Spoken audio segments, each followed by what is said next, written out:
Hi there, trailer owners. Today we're going to be taking a look at Polar's side door lock assembly. These are available in 3 different sizes. You can get it at 36, 45, or 55 inches long. And just like the name says, this is a locking door latch assembly. It is mostly used for the side for your smaller doors, but on some of your enclosed trailers you may have similar styles like this at the back as well. We just got done replacing one that was originally on this trailer that had rusted off. And our nice new one is holding it nice and tight. We've got considerably more pressure, so our door is not vibrating around as much as it used to. We'll be replacing the one on the other side here as well, but we wanted to give you a comparison of how your old ones might look. And with this old style here, you can see it's all rusted up. It squeaks a lot. It's kind of difficult to move. And on the other side, well, that one, the handle came completely off.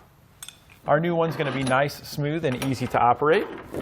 Simply unlatch it. It also offers more pressure than our other one did, which keeps our door closed. Previously, when we had both latches shut before our handle broke off, this door would kind of rattle around. It really didn't stay very well shut. With even just the new one on the one side, it's significantly stronger and feels more secure and shut. It offers a steel construction, so it's going to be solid and durable. And to prevent rust and corrosion like our old ones had, it has a zinc plating on it, which is going to keep all that moisture off and give us a nice finish over it that's going to last a long time. And they're also a fairly standard size. When we replaced this one, our bar here was able to line right back up with the existing holes. It doesn't come with hardware, so you will need to reuse your old hardware or purchase new hardware if you want it to be nice and shiny. I do highly recommend carriage bolts if you are replacing the hardware, so that way it has a nice button look appearance, and when you go to tighten down the nut on the other side, it's being held out here. It also comes with a new lock side for your handle. It's got a nice smooth pivot and holes in both the top and bottom, so you can put a padlock through it when you've got it all latched and closed so nobody can get inside. It's a pretty straightforward and simple installation. In most cases you won't have to do any drilling, but sometimes you will if there's a slight difference on yours. We're going to go ahead and show you how to install it now. One of the things you might consider if you've got a enclosed trailer that you want to keep out any moisture and stuff, maybe like a side door on a toy hauler or something, you may want to put some silicone or sealant on the back side of this to keep out any moisture. So you can see why we're going to be replacing our old one here. Rust has got the better of it. We're going to go ahead and take our old assembly off here and put a whole new assembly on. It doesn't come with new hardware, so we will be reusing our old bolts. And they come as a quantity of 1, so we're going to go ahead and get 2 of them and replace both sides.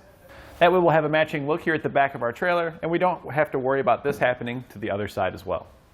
We're now here on the inside of our trailer where we can see our hardware here.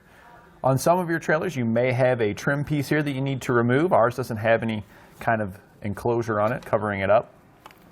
And we're just going to remove these carriage bolts. There's a nut on them that we're going to take off on each one, and we're going to use a 1/2-inch socket to do so.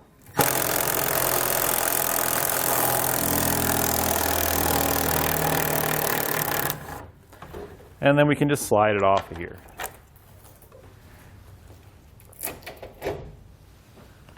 And it's not a bad idea just to clean up the area behind where your old ones were. We're just using a little bit of alcohol to clean it up, but you could use soap and water and a brush, just like you clean your car. We can now take our new one and put it in place. We want to make sure that the hinge here is on the outside. And we're going to just take our carriage bolt, slide it through, and then slide it through here. You want to make sure that you're using carriage bolts because you see the holes here are cut out in a square. That way you don't have to hold it while you're tightening it down. And just put a few turns on it. You don't need to go crazy. It's just going to make installing the rest of our hardware a lot easier if we don't have to hold it up. From here we can just install the rest of our bolts by lining up the holes again and reinstalling the hardware. We can then go back and tighten our bolts down.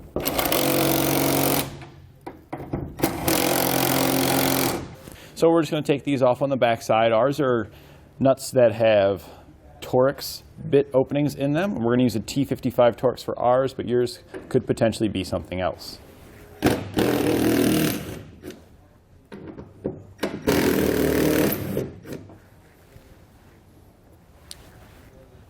Now the assembly might get a little stuck in there. That's no big deal.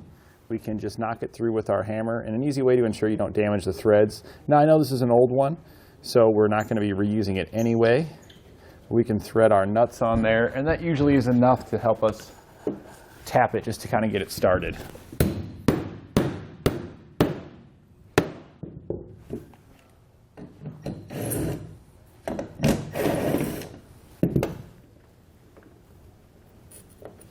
We can likely now just go to the other side and pull the assembly off, as we've made a little gap between the door and the latch assembly. So now we can easily just kind of work it out. If you have a lot of rust and stuff on here, sometimes it's easier to use an abrasive pad to remove the material rather than some alcohol on a cloth. So now we got our new latch assembly, and I went ahead and checked it with our old one, and unfortunately our bolt holes aren't going to line up on this one, so we are going to have to drill a new hole for our new latch. So an easy way to ensure that it's going to line up properly, we're just going to put it on our bar,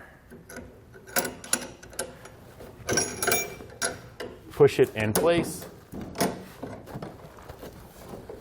and then we're going to try to use one of the old holes as a template if we can. It looks like it's going to line up pretty good with that bottom hole.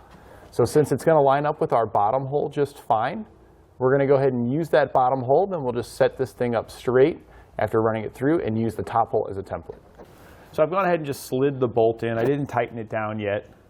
We're just using it, again, as a template. So we're going to line this up right below our other hole. And then we're going to go ahead and make a little pilot mark.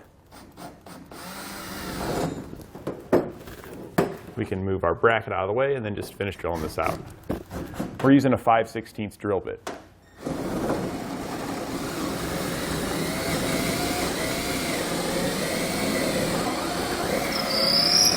Once you've got your top drilled out, we're just going to put that back in place. You'll want to put your lock assembly on it, then slide your carriage bolt through, and we're going to walk around to the other side to install our nuts onto our bolts. Here on the other side, we're just going to start our nuts, trying to be careful not to push the hardware back through.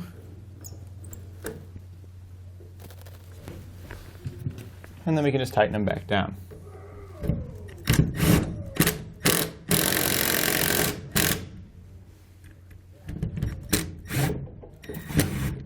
Now that we've got it tightened down and installed, let's go make sure that it's going to work properly.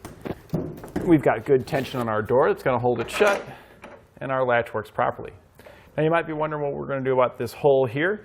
And you got a couple of options. You could run a nut and a bolt through it, but it looks like that's going to interfere with our latch mechanism, so we're just going to be filling it up with some silicone. You can get black silicone here at etrailer.com if you think you're going to need some. And we're just going to seal that up.